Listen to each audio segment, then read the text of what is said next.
നമസ്കാരം, ടെക്നോബില യൂട്യൂബ് ചാനലിലേക്ക് എല്ലാവർക്കും സ്വാഗതം. ഞാനിന്നിവിടെ അൺബോക്സ് ചെയ്യാൻ പോകുന്ന നത്തിങ് ഫോൺ 1ൻ്റെ ബ്ലാക്ക് വേരിയൻറ്റ് ആണ്. അതിൽ തന്നെ 8GB റാമും 256GB സ്റ്റോറേജുള്ള വേരിയൻ്റ് ആണ്. പിന്നെ പ്രീ ഓർഡർ ചെയ്തവർക്ക് കിട്ടിയൊരു ഓഫറായിരുന്നു. നത്തിങ് ഇയർബഡ്സ് 1000 രൂപ ഡിസ്കൗണ്ട് ഉണ്ടായിരുന്നു കോംബോ ആയിട്ട് ഓർഡർ ചെയ്യുമ്പോൾ. അപ്പോൾ എന്നാൽ അതും ഞാനിന്നിവിടെ അൺബോക്സ് ചെയ്യുന്നുണ്ടാവും. നമ്മൾ ഈ കാണുന്ന പോലെ നത്തിങ് ഫോൺ ഒരു പ്രത്യേക തരം ബോക്സിലാണ് വന്നിരിക്കുന്നത്. സാധാ റെക്റ്റാങ്കിൾ ബോക്സിലല്ല. സാധാരണ എല്ലാ ഫോണുകളും ഈ പറഞ്ഞ പോലെ കുലുക്കി എടുക്കണ ഒരു ലെവലിലാണ് ചില ബോക്സിൻ്റെ അല്ലെങ്കിൽ ചില ഫോണൊക്കെ വരുന്നത്. ഇത് തികച്ചും ഒരു വ്യത്യസ്തമായ ഒരു ലെവലിലാണ് വരുന്നത്. സ്ട്രിപ്പ് വലിച്ചിട്ട് തുറന്നിട്ട് വേണം നമ്മൾ അൺബോക്സ് ചെയ്യാൻ.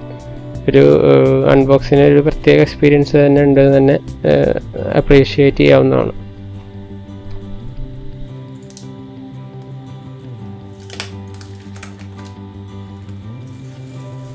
കാര്യമായിട്ടൊന്നും ഫോണിൽ വരുന്നില്ല. മെയിനായിട്ട് ഫോണും കുറച്ച് പേപ്പേഴ്സും ഇൻസ്ട്രക്ഷൻസിൻ്റെ പേപ്പേഴ്സും പിന്നെ അതിൻ്റെ ഒപ്പം സിം ഇജക്ടർ ടൂളും പിന്നെ ഡാറ്റ കേബിളും ആണ്. അല്ലാതെ കാര്യമായിട്ട് വേറെ ഒന്നും പ്രൊവൈഡ് ചെയ്യുന്നില്ല.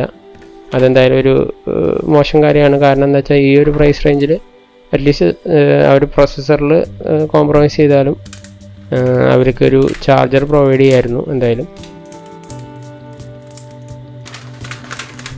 8GB 256 വേരിയൻറ്റിൻ്റെ പ്രൈസ് വരുന്നത് 35K ആണ്. അതായത് HDFC കാർഡ് യൂസ് ചെയ്യുകയാണെങ്കിൽ 2000 രൂപ വരെ ഡിസ്കൗണ്ട് ഉണ്ട്. പിന്നെ ഈ പറയുന്ന പ്രീ ഓർഡർ ചെയ്യണവർക്ക് 1000 രൂപ ഇയർബഡ്സിൽ ഡിസ്കൗണ്ട് ഉണ്ട്. പിന്നെയുള്ള ഡിസ്കൗണ്ട് അല്ല, പിന്നെയുള്ള ഓഫർ പ്രീ ഓർഡർ ചെയ്യുമ്പോൾ ഉള്ളത് ഒരു NFT ആണ്. അത് മീൻസ് മേടിച്ചതിന് പർച്ചേസ് ചെയ്തതിന് 7 ദിവസം കഴിഞ്ഞ് കഴിഞ്ഞാൽ ഫ്ലിപ്കാർട്ട് നിങ്ങൾക്കൊരു ഇമെയിലായിട്ട് അതിൻ്റെ നോട്ടിഫിക്കേഷൻ തരുമെന്നാണ് പറഞ്ഞിരിക്കുന്നത്.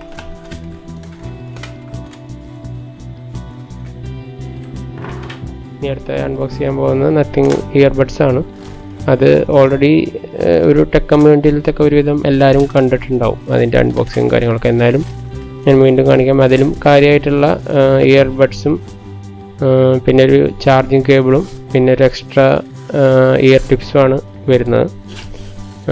പിന്നെ ഇത് ബ്ലാക്ക് വേരിയൻ്റ് ആണ്. ഇനീഷ്യലി ലോഞ്ച് ചെയ്തത് ഇവരുടെ വൈറ്റ് വേരിയൻ്റ് ആയിരുന്നു.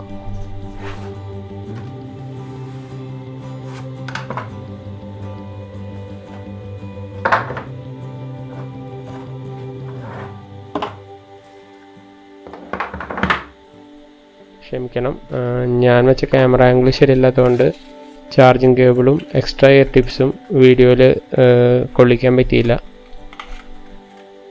എന്തായാലും ഇനി വരാൻ പോകുന്ന വീഡിയോയിൽ ഞാൻ ചിലപ്പോൾ ഇതിൻ്റെ റിവ്യൂവും കാര്യങ്ങളൊക്കെ ഷെയർ ചെയ്യും. എന്തായാലും നിങ്ങൾക്ക് വീഡിയോ ഇഷ്ടപ്പെട്ടിട്ടുണ്ടെങ്കിൽ ലൈക്ക് ചെയ്യുക. And thank you for watching.